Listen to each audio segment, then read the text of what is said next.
और दूसरी तरफ अगर हम देखें तो लगातार मुंहतोड़ जवाब दिया जा रहा है पाकिस्तान को, उन तमाम दुश्मनों को जो भारत माता की तरफ गंदी निगाहों से देखते हैं, छिन्न भिन्न करने की कोशिश करते हैं। और ऐसे में आज एक बड़ा आयोजन है जैसलमेर में, वायु शक्ति 2019 युद्धाभ्यास का आगाज हो चुका है। बीएस धनोआ इसके मुख्य अतिथि हैं।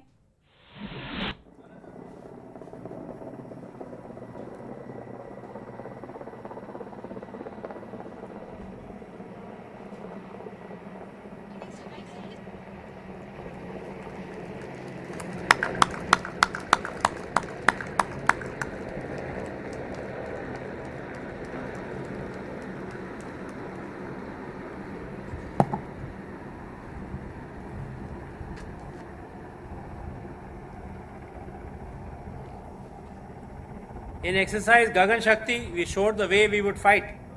Today we display the way we would influence events on the ground.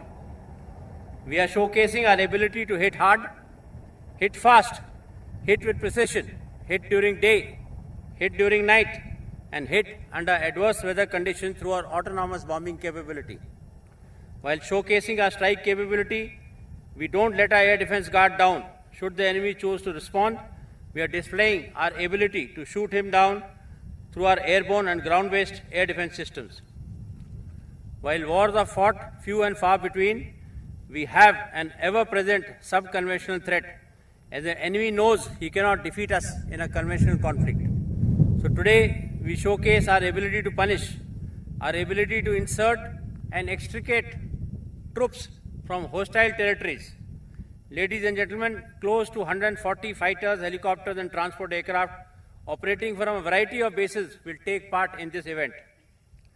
My compliments to Air Marshal H.S. Arora, Air Officer Commanding in Chief, Southwestern Air Command, Air Officer Commanding Air Force Station Jaisalmer, and the entire team of air warriors from different commands who have put in their hearts and souls for success of today's demonstration. Finally, on behalf of the brave men and women of the IAF, I wish to assure the nation of IAF's capability and commitment in meeting national security challenges and defending the sovereignty of our country. IAF is ever prepared to deliver appropriate response as assigned by our political leadership and will always remain at the forefront in executing its missions. Indian Air Force will always serve with pride, honor, selflessness and dignity so that we can continue to touch the sky with glory. Our continued focus is to build and maintain an effective Air Force that is fully capable of securing the nation in peace and war. Jai Hind.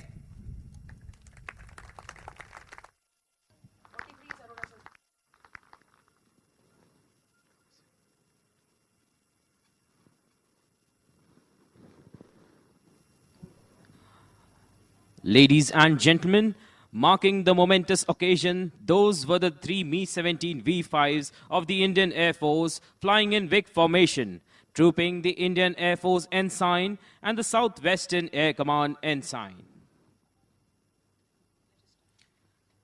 The Indian Air Force's vision envisages optimal and effective use of aerospace power to generate multiple options while addressing future security challenges. The application of aerospace power would particularly prove decisive in winning short and intense wars in future. The upgradation of existing fleets and induction of new platforms and weapon systems have enabled the Indian Air Force to tackle threats across the spectrum of conflict and project power in India's areas of interest. Indian Air Force's modernization plan has based its growth on self-reliance to bolster the Indian Air Force's strategic reach capability.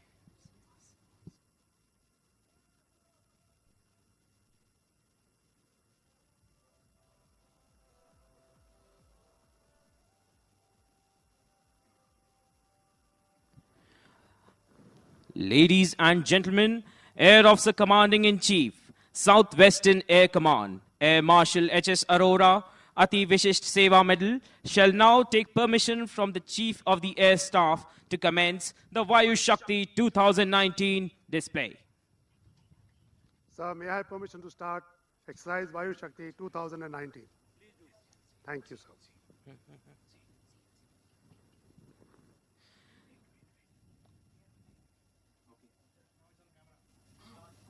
And now, ladies and gentlemen, here comes a deep strike Jaguar aircraft equipped with an imaging pod that shall click our pictures at the grandstand.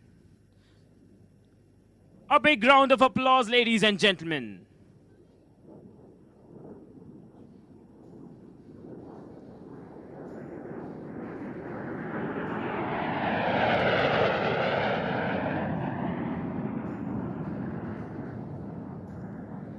Wing Commander TJ Singh would now be briefing the Chief of the Air Staff on the layout of the daytime targets.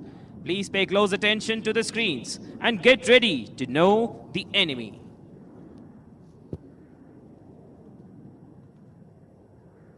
Jai Hind, sir. I am Wing Commander TJ Singh, and I shall now brief you regarding the day targets which are laid out in general clock codes of 10 o'clock to 2 o'clock at a distance of 1 to 3 kilometers from us. The targets are labeled in a sequence of 1 to 16, and they shall be engaged in that same numerical sequence. All the targets are representing actual enemy assets, which would be well dispersed in the battlefield. However, for ease of viewing and demonstration purposes, we have grouped them and placed them close to each other. I shall now be describing all the targets from our left to right. At the extreme left is target number 3, which depicts a runway at the enemy's airfield. Further, we have target number 14, which depicts a tank convoy. In the same line, further in the distance, is target number 7, which represents an enemy command and control center. Moving right, we have target number 11, which represents a POL dump. Further right, and in the distance, is target number 15, which represents an enemy troop concentration. Moving further right and closer to us is target number 2, which depicts an enemy radar. In the same line, further up in the distance is target number 10, which depicts a logistics node. Moving further in the center, we have target number 16, which represents an enemy camp. In the same line, further up is target number 13, which depicts an operations room. Further right and closer to us is target number 1, which depicts a radar site. Further right and in the distance is target number 6, which represents a weapons storage area. Further right and closer to us is target number 9, which represents an advanced mounting area of the enemy's army. Moving right and closer to us is target 12, which represents a vehicle convoy. Further right and in the distance is target number 5, which represents the launch site of the enemy's tactical surface-to-surface missile. Moving right and closer to us is target number 4, which represents a bulk petroleum installation. And at the extreme right is target number 8, which represents an enemy bunker. All the targets today would be hit by iron bombs, which fall freely under the effect of gravity, or precision-guided bombs, or air-to-ground rockets of various caliber, or gun ammunition. Simulated aerial targets would be engaged with air-to-air missiles. Our pilots would be delivering their weapons in 3 modes of attack, which are the dive attack, the lay-down attack, and the medium altitude level release. A dive attack would be performed by the pilot by placing the aircraft into a sharp descent towards the target so as to aim the weapons accurately. Such an attack is preferred against targets which have hardened structure and reinforced surfaces. A lay-down attack is performed by flying the aircraft at ultra-low levels at high speeds so as to delay or deny visual as well as radar pickup by the enemy. Such an attack is preferred against targets which have linear extent, such as runways and bridges. A medium or a high-altitude level release is performed by flying the aircraft high away from the ground so as to remain clear of the enemy's surface-to-air guided weapons. Such an attack is preferred for area bombing and delivery of precision-guided munitions. In addition to these, we shall be witnessing special forces operations and certain peacetime missions which the Indian Air Force performs readily in the service of the nation. With that, sir, I've come to the end of my brief. Thank you. Thank you, sir. Jai Hind. माननीय अतिथिगण, अगला प्रदर्शन एक मिग-29 विमान का है जो कि आपके बाएं से दाएं की ओर आवाज की गति से भी तीव्र 1300 किलोमीटर प्रति घंटे की रफ्तार से गुजरेगा. Ladies and gentlemen, aerial warfare is synonymous with precision, power, and most of all, the speed. To showcase these unique qualities of an aerial attack, We will commence today's demonstration with a MiG-29 aircraft flying past faster than the speed of sound at 1300 kilometers per hour. What this means is that this aircraft will reach us even before the sound that it is making can get to us, making it seem as if it were moving in absolute silence till the time it crosses us. After it crosses, you will hear the so-called sonic boom, which will seem like a loud explosion followed by the noise of the aircraft's jet engines.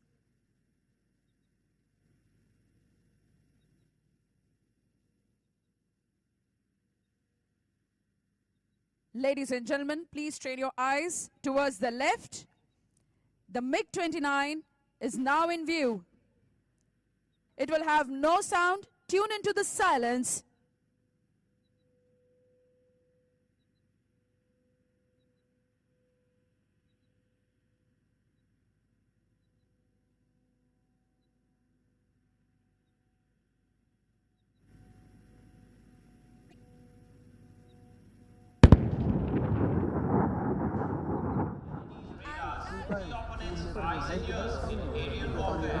Please shift your gaze towards target number 1, straight in front of us, slightly to the right. Target 1 कहाँ है? Enemy radar sight. As the radar judges, its electromagnetic wave are picked up by our AWACS. 2 के पास On this information, an unmanned precision weapon has already been launched from hundreds of kilometers away. The weapon is inclined towards the unsuspecting radar. Ladies and gentlemen, as we speak, the weapon has arrived in our general area, and through its internal algorithm, it is calculating its trajectory.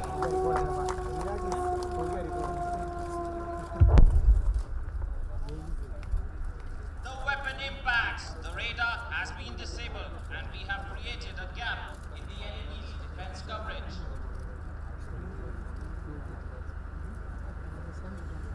While we await the next mission, let me tell you that any modern air force develops a multi-layered air defense cover to defend its vital areas.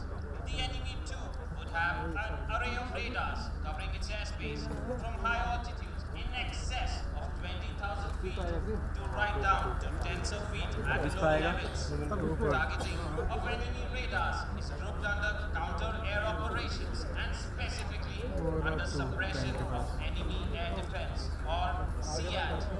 SEAD is a military action taken to suppress enemy surface-based air defenses, including not only surface-to-air missiles and artillery, but also interrelated systems such as early warning radars and command, control and communication functions.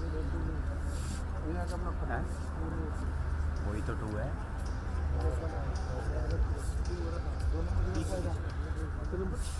Please look straight in